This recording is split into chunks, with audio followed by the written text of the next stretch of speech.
Seguimos con el capítulo 10, test de hipótesis. En el video anterior vimos cómo crear un test de hipótesis cuando tenemos hipótesis simples. Y también vimos cómo ese test nos servía en el caso de tener hipótesis unilaterales. Esto es, por ejemplo, cuando tenemos que H0 es θ menor o igual a θ1 versus H1 mayor a θ1. Para encontrar dicho test, planteábamos el cociente de verosimilitudes y a partir del dato del valor alfa podíamos encontrar la regla de decisión. Es una forma por ahí un poco cuentosa, pero que nos permite encontrar un test para distribuciones nuevas que nos devuelve seguramente una regla de decisión muy potente. Ahora, no nos resulta menor la parte de que sea muy cuentosa, y aprendimos muchas cosas en el intenso capítulo 9, que nos gustaría poder usar ahora. Entonces te voy a contar una propiedad que tienen las familias exponenciales que hace que encontrar el test de hipótesis sea mucho más sencillo. La propiedad dice así: si tenemos una muestra aleatoria con distribución perteneciente a una familia exponencial, entonces, si c de θ es creciente, el test para H0 θ menor o igual a θ1 versus H1 θ mayor a θ1 será delta de x igual a 1 si t es mayor a k de alfa y 0 si no.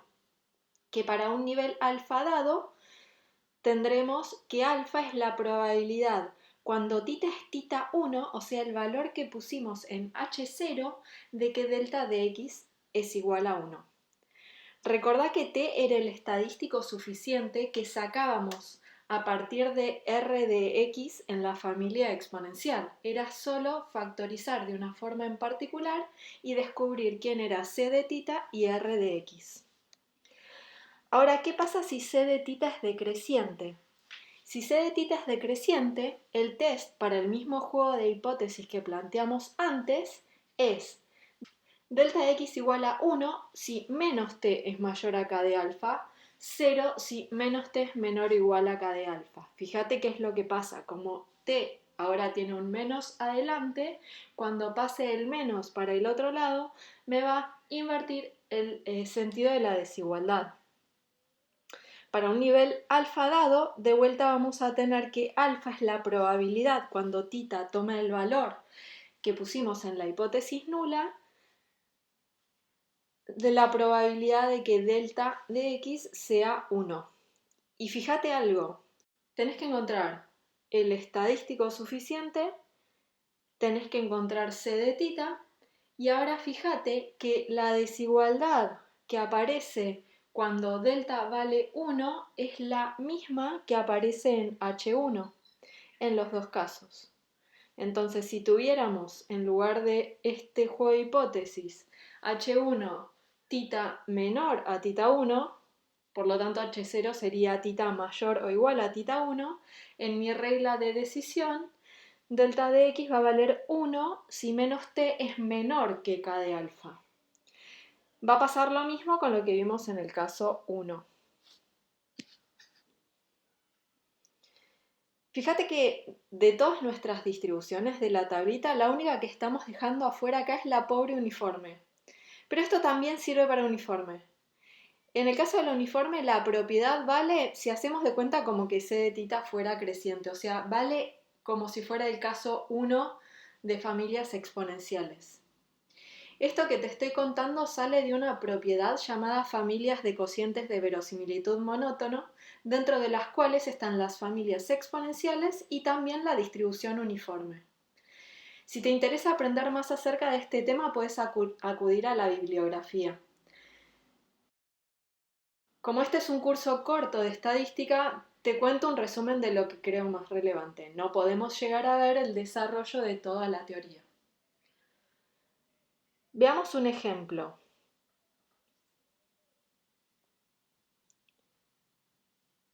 Supongamos que tenemos x1, xn, una muestra aleatoria de una población normal, donde de repente mu es una constante conocida. O sea, lo único que desconocemos en este caso es el valor de sigma cuadrado. Entonces vamos a querer encontrar un test de hipótesis para quién. Bueno, para sigma cuadrado.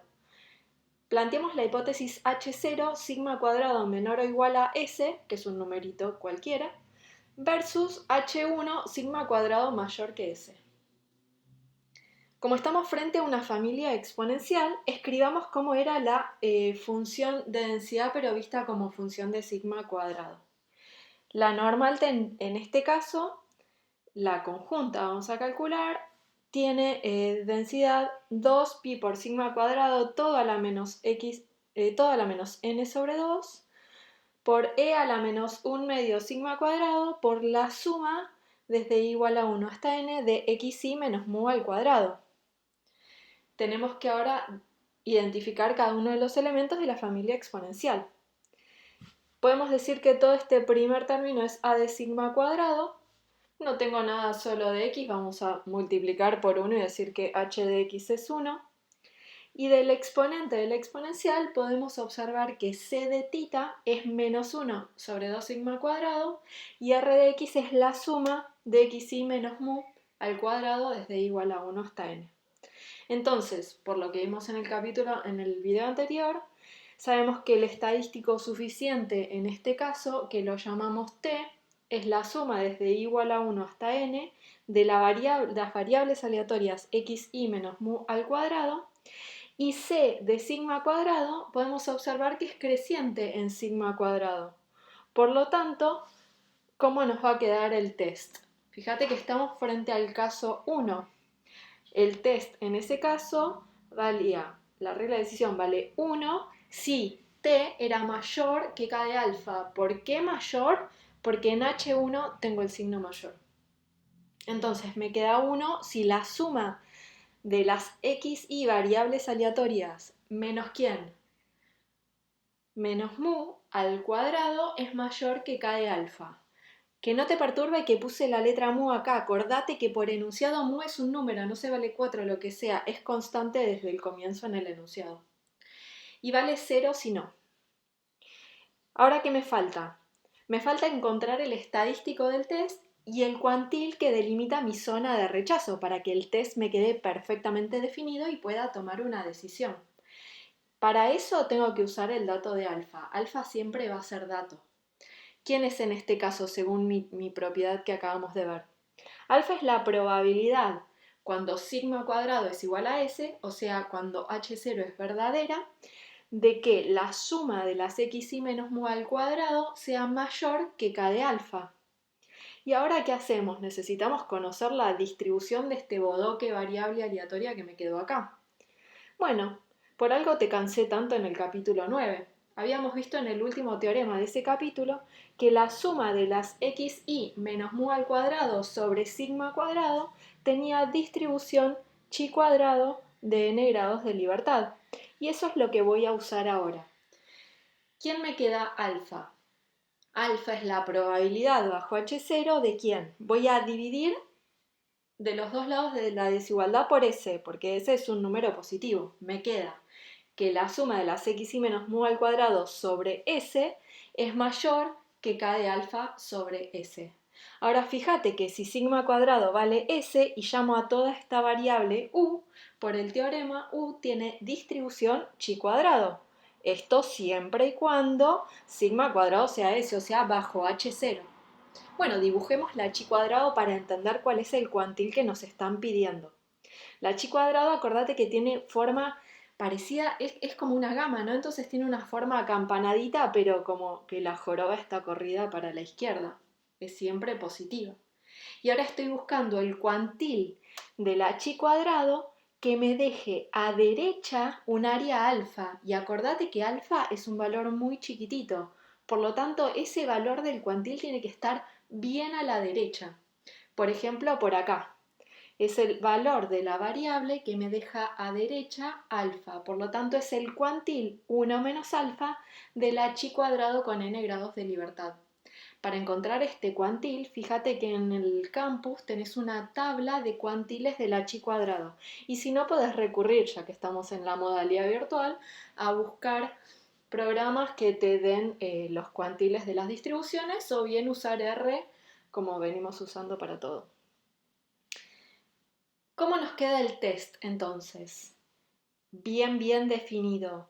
Nos queda delta de x igual a 1 si la suma de las xy menos mu al cuadrado sobre s es mayor que el cuantil u1 menos alfa.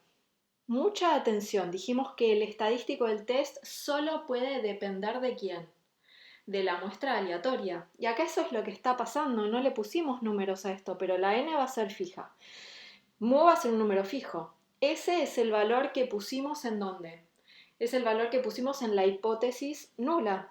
Y alfa es un dato, por lo tanto, todos son números salvo las x. ¿Te parece que le agreguemos enunciado así se entiende perfectamente con un ejemplo? Bien. El ejemplo dice así. Para medir la concentración de una sustancia en una solución, se conoce un método cuyo error es una variable aleatoria con distribución normal 0,1. Se propone un nuevo método cuyo error también es normal, con media 0, pero varianza desconocida. Se adoptará este nuevo método si es más preciso que el anterior. ¿Qué hacemos entonces? Se tomaron 21 mediciones y se obtuvo que la suma de las observaciones al cuadrado dio 12,6. Vamos a hacer lo siguiente. 1. Se quiere que la probabilidad de cambiar el método, si el nuevo en realidad es menos preciso, sea a lo sumo 0,01. ¿Qué decisión tomamos? Después vamos a querer calcular el p-valor. Y por último, calcular la probabilidad de quedarse con el viejo método cuando en realidad la varianza verdadera del nuevo era 0,8. Como siempre, en esta materia vamos a comenzar definiendo variables aleatorias.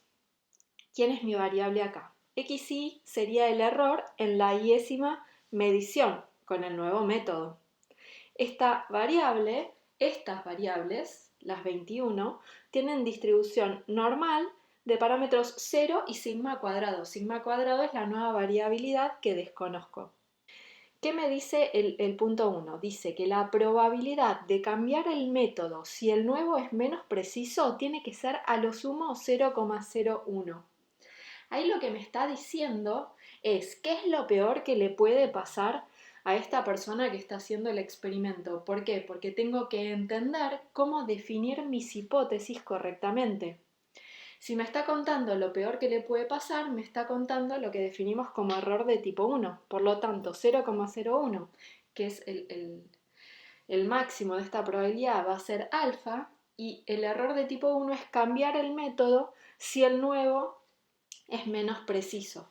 De acá podemos definir que H1 va a tener que significar cambiar el método. ¿Cuándo cambio el método? Cuando la dispersión es menor que la del método viejo, o sea, cuando sigma cuadrado es menor que 1.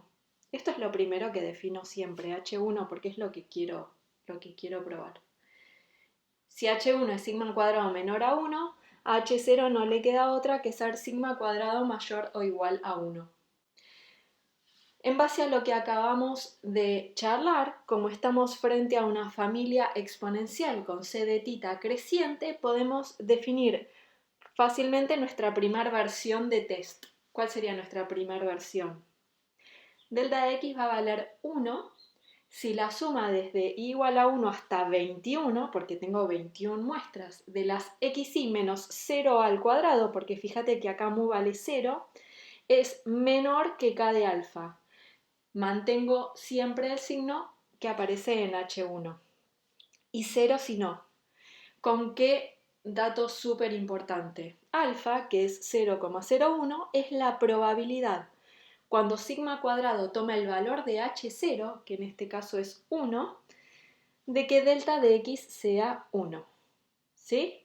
Nuevamente, veamos que nuestro estadístico acá, que lo sacamos de la familia exponencial, lo llamamos t, y la desigualdad es la misma en el test que en H1. ¿Por qué? Porque c de tita es creciente. Ahora tenemos como siempre que calcular quién es k de alfa y quién es el estadístico del test en este caso, ¿no? Todavía tenemos que procesar un poquito en general no suele ser el test definitivo, a veces sí, a veces no. Entonces, ¿cómo hacemos? 0,01 es la probabilidad, cuando sigma al cuadrado es 1, de que la suma de las 21x al cuadrado sea menor que k de alfa. Por el teorema del capítulo 9, o por la definición del capítulo 9 de las chi cuadrado, sabemos que si sigma al cuadrado es 1, entonces las xy, ¿quiénes son? Son normales 0, 1. Entonces, si yo tengo una suma de normales 0, 1 al cuadrado, sabemos que eso tiene distribución chi cuadrado con n grados de libertad. No sé por qué puse n, acá sería 21 grados de libertad. A toda esta variable la voy a llamar u, solo para que me resulte más fácil después. ¿Cómo me queda entonces delta de x? Y hagamos un dibujito para entender. Yo tengo mi chi cuadrado de 21 grados de libertad y tengo mi campana. Por lo tanto, tengo que buscar el cuantil de la chi cuadrado que me deje a izquierda, en este caso, 0,01 de probabilidad. ¿Y quién va a ser este? Va a ser el cuantil 0,01 de la chi cuadrado de 21 grados de libertad. Por lo tanto, mi test de hipótesis queda la regla de decisión.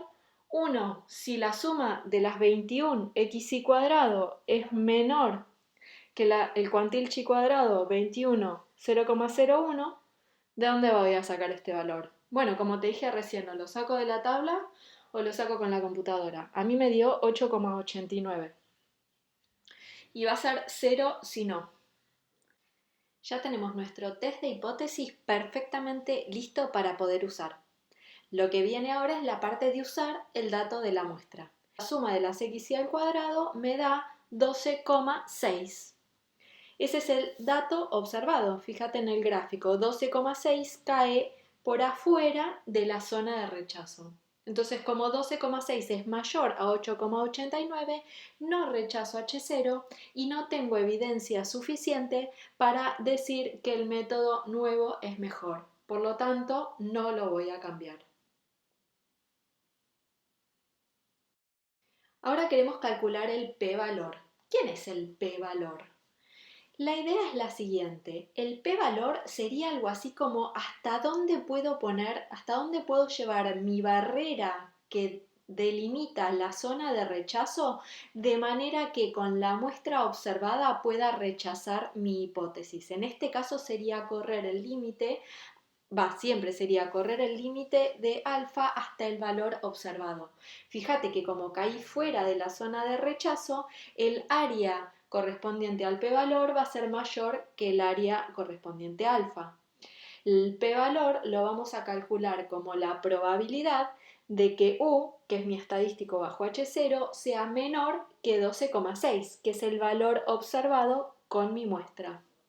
Usando R, porque no hay tabla de valores acumulados de probabilidad para el h cuadrado, esta probabilidad me da 0,078. Fíjate que esta probabilidad es chiquita, pero sigue siendo mayor que el riesgo máximo que yo quería poder llegar a tener. Por lo tanto, siempre que el p-valor me dé mayor que alfa, no voy a rechazar mi hipótesis nula. Y una regla universal para cualquier test de hipótesis es que voy a rechazar mi hipótesis nula si el p-valor es menor que alfa. Resolvamos el punto 3. Me pedían calcular la probabilidad de no cambiar el método si en realidad la varianza era de 0,8. Fíjate que esto sería cometer un error, porque si era mejor, lo ideal sería cambiarlo. Bueno, calculemos esta probabilidad. Esto es lo mismo que me pidan la probabilidad cuando sigma al cuadrado es 0,8 de no rechazar la hipótesis, o sea que delta de x sea 0. Esto es la probabilidad cuando sigma al cuadrado es 0,8 de que la suma de las 21 xy al cuadrado sea mayor que 8,89. Pero cuidado, ahora sigma al cuadrado es 0,8, por lo tanto, la suma de las xy al cuadrado no tienen distribución chi cuadrado, le faltaría ser dividida por 0,8. Así que voy a dividir por 0,8 de los dos lados de la desigualdad, de manera que si sigma es 0,8, la suma de las 21 xy al cuadrado sobre 0,8 tiene distribución chi cuadrado de 21 grados de libertad. Nuevamente por el teoremita que estamos usando todo el tiempo. Por lo tanto, la probabilidad de que sigma de que esta chi cuadrado sea mayor a 11,1125 me da 0,961, lo cual es un valor súper grande para la probabilidad de equivocarme. ¿Cómo haría para mejorarlo? Bueno, la única forma de mejorar esto sin arriesgarme a aumentar el valor de alfa es aumentando el tamaño de muestra, o sea, aumentando el valor de n. ¿Hacemos otro? Supongamos que ahora tenemos una muestra aleatoria de una población con distribución uniforme sobre el intervalo 0 tita. Voy a querer encontrar un test de hipótesis de nivel alfa para las hipótesis H0 tita menor o igual a 4 versus H1 tita mayor que 4. Recordemos que para el caso de las uniformes, si defino a t como el máximo entre x1 y xn, t era el estadístico suficiente para tita. Entonces, para encontrar mi test de hipótesis, voy a decir que delta de x vale 1 si t es mayor que k de alfa y 0 si no. ¿Por qué estoy proponiendo este test? Porque como te comenté antes, la uniforme se comporta como el caso 1 de las familias exponenciales. Entonces voy a poder usar la misma forma de test. Si no me crees, ningún problema, anda a hacer el cociente de verosimilitud. Son solo 2 pasos, la verdad que no es largo y vas a poder verificar que esto se cumple. En este caso yo quiero que alfa sea la probabilidad cuando tita vale 4 de que delta de x sea 1. Ahora, para seguir adelante, no me queda otra que conseguir la distribución de t, porque si no, no voy a poder nunca sacar quién es el cuantil k de alfa. Vamos a hacer la transformación. T es el máximo entre x1 y xn. Buscamos la función de distribución de t, que es la probabilidad de que t sea menor o igual a t chiquita. Como t es el máximo, que el máximo sea menor a un número es lo mismo que decir que todas las variables son menores a ese número. Como las variables son independientes por ser una muestra aleatoria, este es el producto de las probabilidades. Y como todas las variables están idénticamente distribuidas, basta con agarrar la función de distribución de una de ellas, evaluarla en t y elevarlo a la n. Por lo tanto, conociendo la distribución de la uniforme 0 tita, esto nos queda 0 si t es menor a 0. T sobre tita a la n si t está entre 0 y tita. Y 1 si t es mayor que 0. Lo que me va a servir en este caso, que es lo que más entiendo, es graficar la función de densidad de t.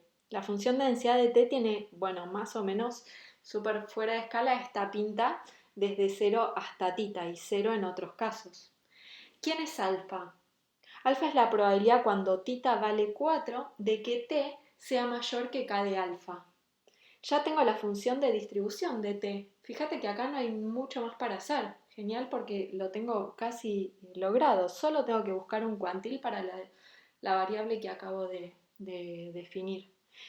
Esto es 1 menos la probabilidad cuando tita es 4 de que t sea menor o igual que k de alfa, que no es nada más ni nada menos que la función de distribución de t, que ya calculé, evaluado en k de alfa, siempre y cuando tita valga 4. Por lo tanto, alfa es 1 menos k de alfa sobre 4 a la n. De acá no me queda nada más que despejar k de alfa, resultando el cuantil en 4 por la raíz enésima de 1 menos alfa. Dejamos definido bonito el test. ¿Cómo nos queda? Nos queda que delta de x vale 1 si el máximo de las xy dividido 4 es mayor que raíz de n, raíz enésima de 1 menos alfa, y 0 si no. Pasé el 4 dividiendo para el otro lado porque queda más prolijo de esta forma. Este será un test de nivel alfa. No voy a hacer un ejercicio con números ahora porque hay varios en la guía y prefiero que practiques con esos ejercicios. Quería mostrarte que el caso de la uniforme, que es un caso especial, de todas maneras queda simple para desarrollar el test de hipótesis. De vuelta, si no me crees, te invito a hacer el cociente de verosimilitud. Quiero que entiendas la estructura de lo que estamos observando.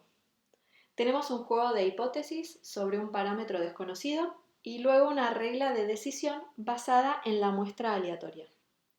Esta regla es función de un estadístico, que es función de la muestra aleatoria, y de un cuantil que depende de alfa y de la distribución del estadístico. Estos son los elementos que componen el ensayo de hipótesis. Los test no son únicos, pero que haya varios no significa que sean todos igual de buenos. Las herramientas que te di hasta ahora sirven para construir lo que se llama test uniformemente más potentes.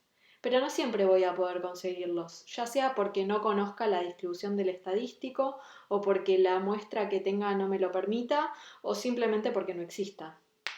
Una técnica que lamentablemente no voy a poder contarte se llama test de cociente de máxima verosimilitud, que sirve para crear test en situaciones más complejas que las que tratamos hasta ahora.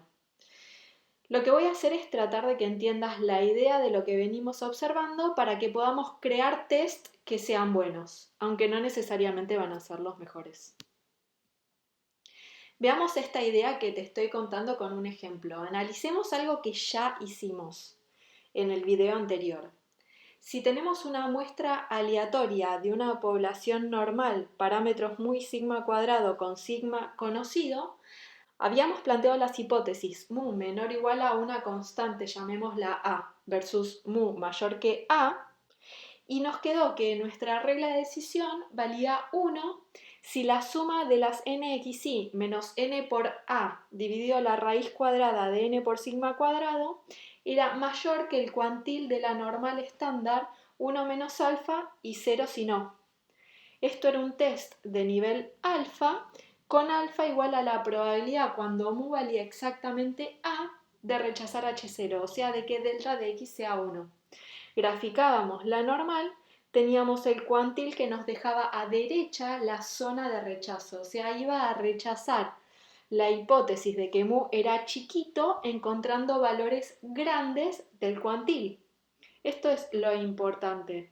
Encontrar valores grandes del estadístico t me hacía decidir que el parámetro mu de mi variable aleatoria iba a ser grande también. Ahora, ¿qué te parece que podríamos hacer si en lugar de las hipótesis que acabamos de plantear, tuviéramos la hipótesis H0 mu igual a A, pero H1 mu distinto de A? Estoy diciendo que es igual de indeseable que mu se aleje mucho de A. Cualquiera de las dos situaciones deberían hacer que yo rechace mi hipótesis nula. Entonces, si entendimos el análisis anterior, tendría sentido pensar que una buena regla de decisión va a hacer rechazar mi hipótesis nula si el valor de mi estadístico t es muy chiquito o muy grande. Es decir, si mi valor del estadístico t es menor que una constante K1 o una constante K2 y 0 si no. Mirándolo gráficamente, tenemos nuestra distribución del estadístico que tiene forma acampanada y necesito K1 y K2 de manera que mi zona de rechazo ahora se partió en dos pedacitos. Y además, el área entre esos dos cuantiles de la campana tiene que ser 1 menos alfa. ¿Por qué? Porque alfa es la probabilidad cuando mu vale A de que delta de X sea 1. Ahora, no hay nada que me haga pensar que rechazar a izquierda o rechazar a derecha tenga mayor peso una que la otra. Por lo tanto, le voy a dar igual peso a estas dos subregiones. Voy a decir que el área por debajo de K sub 1 va a ser alfa sobre 2 y el área por encima de K sub 2 también va a ser alfa sobre 2. De esta forma, mis cuantiles para los cuales voy a rechazar mi hipótesis nula van a ser K1 igual al cuantil alfa sobre 2 de la normal estándar y K sub 2 el cuantil 1 menos alfa sobre 2 de la normal estándar. ¿Y quién es T? T, que es el estadístico que estoy proponiendo para este test, es la suma de las nxi menos n por a, que es el valor de h0, dividido la raíz cuadrada de n por sigma cuadrado. ¿Y por qué elijo este cuantil?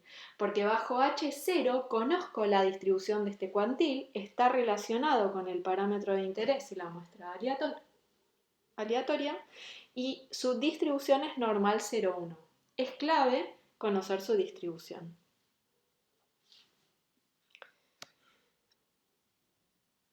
¿La complicamos un poquito? Digo, vamos a darnos un pequeño golpe de realidad, porque en realidad no suele pasar que sigma sea conocido. Yo voy a distinguir a partir de una muestra, voy a poder suponer a partir de una muestra que la distribución es normal, pero de ninguna manera voy a poder conocer mu y sigma. ¿Se entiende? Viene una tablita de datos a mis manos. Yo tengo todos esos datos. Por métodos gráficos y algunos test voy a poder verificar o voy a poder suponer con total tranquilidad de que la distribución que siguen estas variables es normal. Ahora no voy a tener más idea de quiénes son mu y sigma y yo voy a querer desarrollar todo este trabajo que vengo haciendo. Ahora, el t que planteamos en la situación anterior no nos sirve ahora. ¿Por qué? Porque no voy a poder calcularlo. Fíjate que tenía dividiendo a sigma. Entonces necesitamos proponer otro estadístico. La situación es muy similar, tengo una población normal, quiero estudiar la media. Se me tiene que ocurrir otro estadístico. ¿Qué vimos en el teorema del capítulo 9? Que si tenemos una muestra aleatoria normal mu sigma cuadrado y definimos a la variable aleatoria s cuadrado como la suma de las xy menos x raya, que es el promedio al cuadrado, dividido n menos 1, entonces t, definido como la raíz cuadrada de x raya menos mu sobre s, tiene distribución t de student n menos 1. Como ya resolviste toda la guía 9, espero que no te resulte ninguna sorpresa, ese cuadrado es el estimador insesgado de la varianza. Teníamos el estimador de máxima verosimilitud que dividía por n, pero no es insesgado. Me conviene en estos casos usar ese cuadrado que es el estimador insesgado. Además, es la única forma de llegar a la t-student. Ahora, si n y mu los conozco, o sea, cuando n va a ser un valor de dato y mu lo fije, entonces t va a ser un estadístico, va a ser solo función de la muestra aleatoria. Por lo tanto, si tengo una muestra aleatoria de población normal mu sigma cuadrado y no conozco nada, un test para mu igual a alfa versus mu distinto de alfa podría ser perfectamente delta de x igual a 1 si t es menor que k sub 1 o t mayor a k sub 2 y 0 si no, misma idea de antes, voy a rechazar que mu es a si t es muy chiquito o t es muy grande. Grande, ¿cuán grande? Bueno, eso me lo va a determinar alfa. ¿Y quién voy a proponer como estadístico del test? Voy a proponer a t igual a la raíz de n por x raya menos a. ¿Por qué propongo este estadístico? Porque bajo H0, o sea, si mu es igual a, esta variable t tiene distribución t de student con n-1 grados de libertad. Conozco su distribución. ¿Quién va a ser alfa en este caso? Alfa es la probabilidad, cuando mu es igual a, de que t sea menor que k1 o t sea mayor a k2. Graficamos la t de student de n-1 grados de libertad. Acordate que también es una campanita un poco más chata, pero como me salen todas igual de horribles, visualmente no se nota. Tenemos una campana centrada en 0, k1 y k2 que me van a dejar por encima de esos valores alfa sobre 2 de área para cada lado. Por lo tanto, ¿quiénes son los cuantiles que me van a ayudar a tomar mi decisión? K1 es t, el cuantil t, n-1 alfa sobre 2, y K2 es el cuantil de la t de student n-1, 1 menos alfa sobre 2. A partir de este resultado podemos deducir test unilaterales para el caso de poblaciones normales con varianza desconocida. Para la mayoría de los test de hipótesis se requiere para encontrar K de alfa la distribución del estadístico T para tita en titón 1. Como en muchos casos esta distribución es muy compleja, se puede reemplazar por una distribución asintótica. En este caso el test va a tener un nivel de significación aproximado al deseado para muestras muy grandes o grandes. La definición dice así: si tenemos una muestra aleatoria de una población con distribución f sub tita de x para tita en titón, supongamos que queremos testear una hipótesis nula de que tita pertenece a titón 1 versus una hipótesis alternativa de que tita pertenece a un titón 2. Vamos a decir que una sucesión de test delta sub n de x tiene un nivel de significación asintótico alfa si el límite de n tendiendo a infinito de lo que habíamos visto como definición de alfa, o sea, el supremo tita en titón 1 de la función potencia, el límite de ella tiene que ser alfa. Ya mismo vamos a un ejemplo para que entiendas perfectamente esta definición, que va a ser la que más te dé ganas de usar cuando plantees un test de hipótesis. Supongamos que tenemos una muestra aleatoria de una población de Bernoulli con parámetro P. Entonces vamos a querer encontrar un test, por ejemplo, para el juego de hipótesis H0 que dice que P es menor a un cierto P sub 0 versus H1 que dice que P es mayor a este P sub 0. Siempre acordate que el valor que estoy poniendo a derecha, en este caso P sub 0, en un ejemplo concreto es un número. No lo vamos a dejar nunca como una letra, esto va a ser un número, pero bueno, ahora lo vamos pensando en forma teórica. ¿Qué sabemos de nuestra población de Bernoulli? Sabemos que pertenece a una familia exponencial. Ya habíamos hecho el ejemplo y habíamos llegado a que la función c de p era el logaritmo de p sobre 1 menos p. Y esta es una función creciente para cualquier p entre 0 y 1. Y también sabíamos que t igual a la suma de las nxy era el estadístico suficiente para p. Entonces podemos usar la propiedad que venimos usando en todo este video. Tenemos que el test de hipótesis será delta de x igual a 1 si la suma de los xy es mayor que k sub alfa y 0 si no.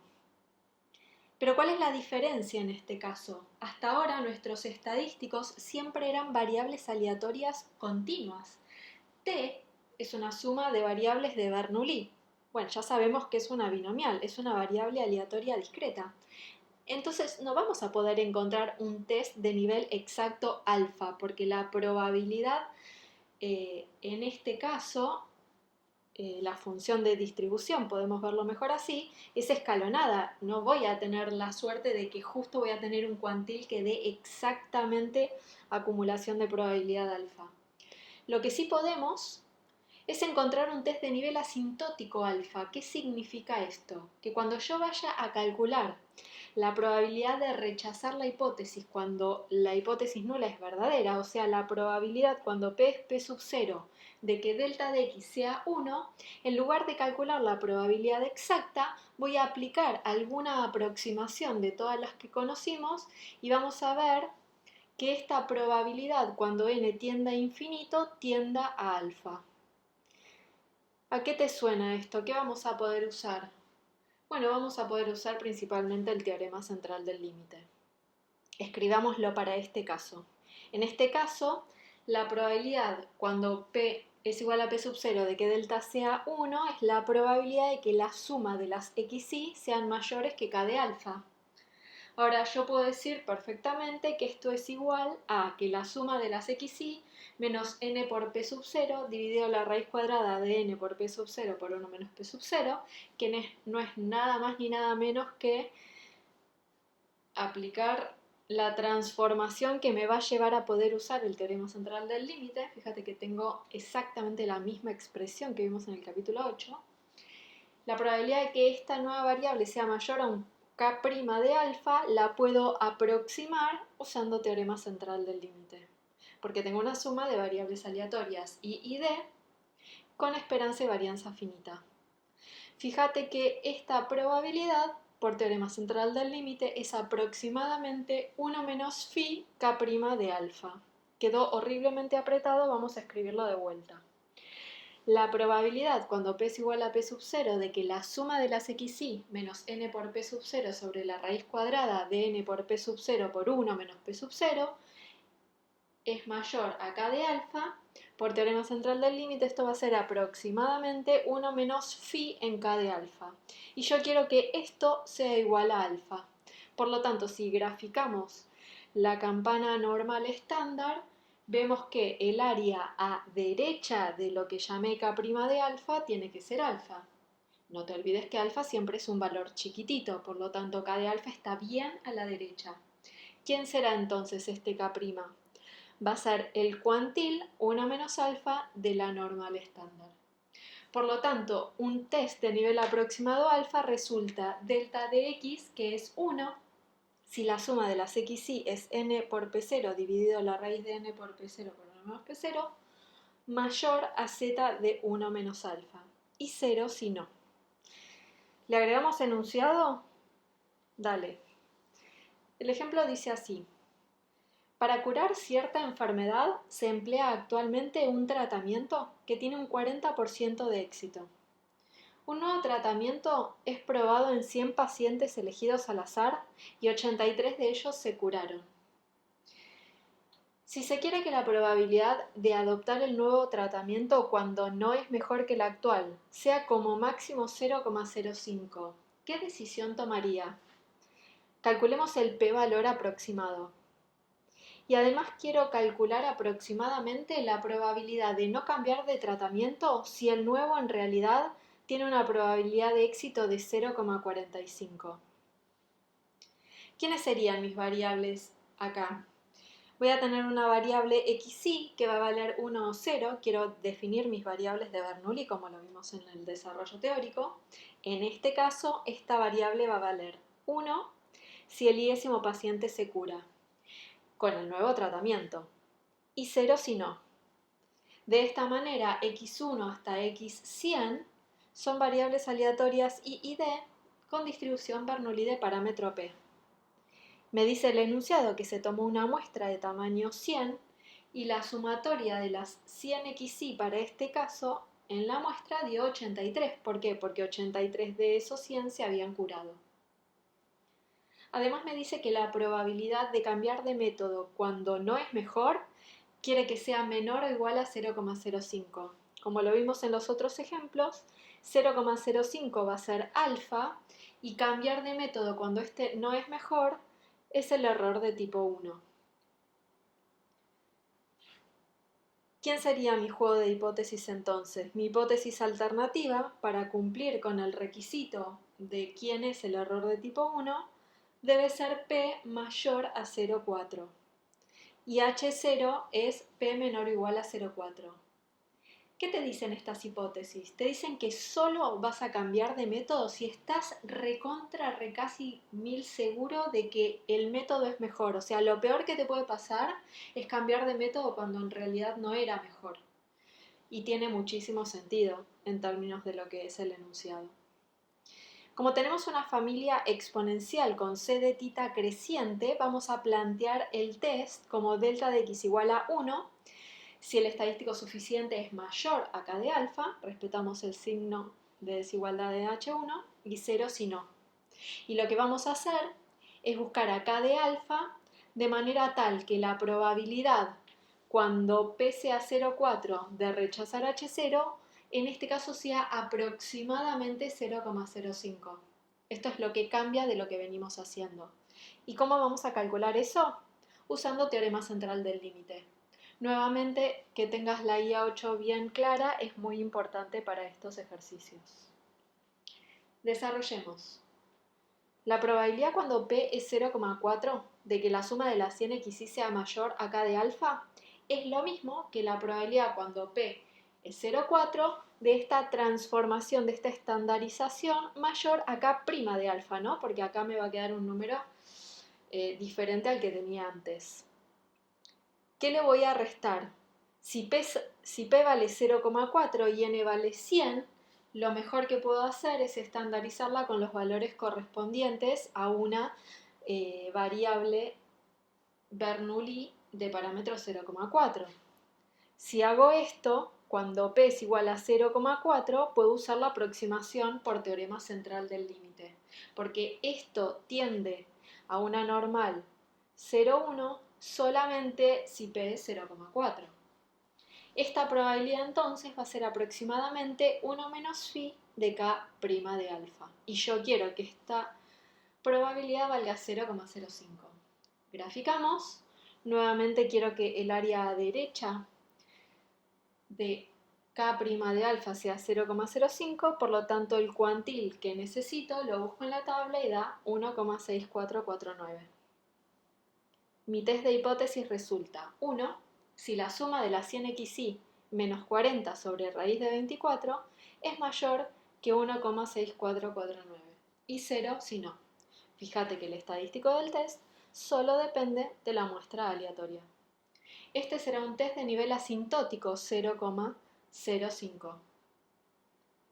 ¿Y ahora qué hago? Y lo que me dice el ejercicio es qué decisión toma. Por lo tanto, inmediatamente voy a ir a agarrar la muestra, evaluar mi estadístico y ver si cae o no en la zona de rechazo.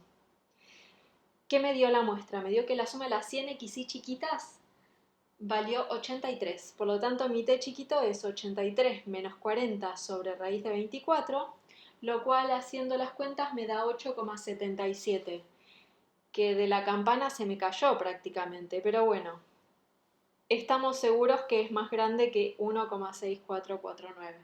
Por lo tanto, vamos a rechazar H0 y cambiar al nuevo tratamiento. Ahora me van a preguntar, ¿estás 100% segura de que el nuevo tratamiento es mejor? No, cuidado, estamos haciendo estadística. Estoy bastante segura, pero tengo una probabilidad de equivocarme. Por eso siempre en mi conclusión voy a aclarar que el nivel de significación que usé fue 0,05.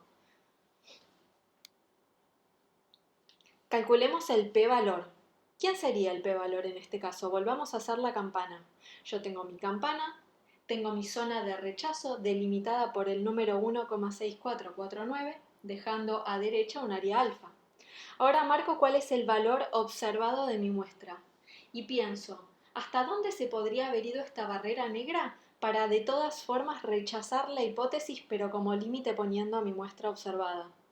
Y eso me da el área azul, que es el p-valor de mi test. En este caso me dio un número tan extremo que no aparece en ninguna tabla, entonces voy a decir que es aproximadamente 0. Por supuesto que nunca va a ser 0, pero es tan chiquito que no lo puedo ni distinguir del 0.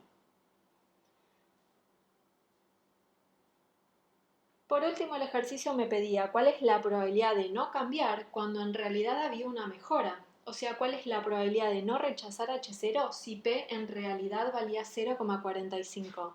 Nuevamente me están pidiendo la probabilidad de equivocarme. Entonces vamos a calcular cuánto vale esta probabilidad. Fíjate que es la probabilidad de cometer un error de tipo 2 en este caso. Esto es la probabilidad cuando P es 0,45 de que. Y bueno, voy a mi test de hipótesis y me fijo quién era delta igual a 0. Es que la suma de las 100xy menos 40 sobre raíz de 24 sea mayor a 1,6449. Otra vez quiero usar el teorema central del límite, pero fíjate que ahora si P es 0,45, esto no está bien estandarizado. La media de esta nueva variable ahora es 45, no 40. Entonces lo que tengo que hacer es despejar todas las constantes que me están súper molestando y estandarizar correctamente con el P que vale 0,45.